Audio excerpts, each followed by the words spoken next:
Welcome back. It's time for Thirsty Thursday. Harvest season is among us, and our local breweries are doing some magical things with all of those fresh hops. It's not just about wineries. You think about harvest season, you think grapes. I was learning about fresh hops from you earlier because we were looking at this, and I went over to a brewery earlier this week, and they had about 3 or 4 different fresh hop beers, and I actually didn't know what that exactly meant. Right. You asked me, you're like, okay, wait, I'm seeing fresh hops everywhere. Is this like a new kind of beer? I'm like, no, it's only available really usually this time of year because Oregon and Washington are in such a cool part of the country where we grow the hops here, right? And when you harvest hops, you've got a few hours to either start the, the drying process and get them ready to go into beers and traditional brewing methods, or you take them fresh and they go right into these fresh hop beers, and it has to happen really fast. So a lot of our local breweries get to do this fresh hop beer, and it really only kind of happens this time of year because you have to get them as you're harvesting them late in the summer like that. This stuff is so interesting, both with doing beer and wine, just how flavors develop through these types of ingredients. How about when you pick the crop, the product, it's really cool. And with this fresh hop, it's a very big, bold, like very fun flavor. It's very, very good. Yeah, we've got somebody from Hopworks who is having a little trouble with his camera right now, so we're trying to get him on the line so we can talk a little more about these beers. I just have to apologize. I did a not great job pouring them this morning. I'm clearly not a bartender. We've got some foam, it's okay. But I'm going to defend you on this one. So when we do these like set changes with product, Emily basically leads the charge. We don't have. It's not like there's somebody else secretly behind the scenes. To pour some beers out, so it's just us and mostly Emily. Don't judge us on the phone, but we do want to talk about what is actually in these beers if you pour them the right way. And it sounds like we have our guy Christian Ettinger, founder of Hopworks Urban Brewery, is now on the line. Good morning. Can you guys hear me? We got you loud and clear. Oh, look at you are ready for the occasion. Good morning. I am so sorry for the technical glitch. Oh, no, that's okay. I'm in my favorite place. I'm surrounded by beer.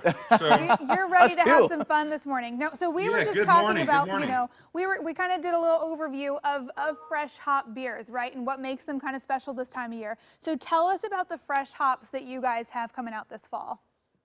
Yeah, we've got 3 fresh hop beers. We are Hopworks, so we're so excited to get down to the hop fields and meet with our friends, the hop farmers, every fall. The Oktoberfest time is really a celebration of the harvest, and this is an awesome time to get together with getting the hop farms, rub those beautiful fresh hops. In their peak season, they grow a foot a day, and about 5% of the country's hops come from Oregon, so it's a real bounty here in our backyard.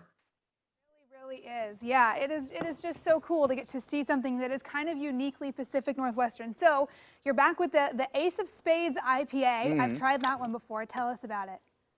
Yeah, that's one of my favorites. That's an Imperial IPA here, and we have an Ace series, and we love our Imperial IPAs, and this one's made with awesome strata hops from Roy Farms. So we use salmon safe hops and try and basically patronize salmon safe farmers that are managing the runoff from their farms in a really responsible way. So by drinking this beer, you're actually in part helping to save salmon in the Columbia watershed. Oh, that's awesome. Yeah, the downstream salmon safe, and then the Ace of Spades ones definitely kind of pack a punch. And then also, I don't think I've had the Abominable before. Tell us about that one.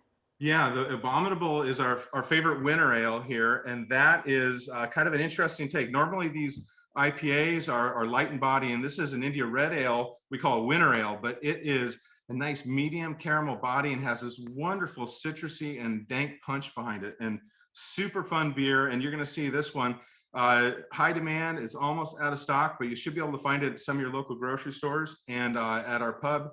And it'll transition into A-Bomb Winter Ale here in another month. But I recognize that artwork. I was like, I know that Abominable from somewhere, and that's where it's from. The color caught my eye. It's really cool. So tell us about Oktoberfest. So celebrations begin tomorrow. Yeah, so we got a 9-day Oktoberfest. This is kind of the COVID compliant version of Oktoberfest, more table side. Next year we're going to go quite a bit bigger. But in 1810. Crazy King Ludwig started this Oktoberfest party and invited all of the city of Munich to join he and his wife Teresa in Munich. And I think, and my wife and I backpacked through Oktoberfest 24 years ago on our honeymoon and fell in love with the whole party.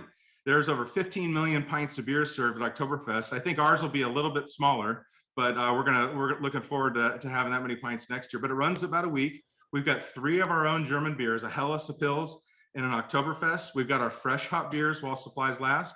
And we've also got 5 guest beers from German breweries and a local brewery, German brewery called Rosenstadt, and awesome food specials. We have a wonderful executive chef, and I think if you come by, you'll be really just blown away with our authentic German food. We got a schnitzel sandwich, a giant 16-inch pretzel that's going to be limited that sounds so availability. good. That sounds wonderful. That is I'm hungry already. Right, lots to say. I'm so sorry to cut you and off, we love the but lederhosen too. we actually were coming up on the end of the show here, so I'm so sorry to cut you off. But this tastes great, looks great. I'm sure it's going to be a great time. Thank you for being with us. Yeah, thanks so much for having me. Sorry about on Powell in Vancouver. Lots of reasons to cheers the season. Yes. Happy Thirsty Thursday, everybody. Cheers, everybody. Oktoberfest around the corner.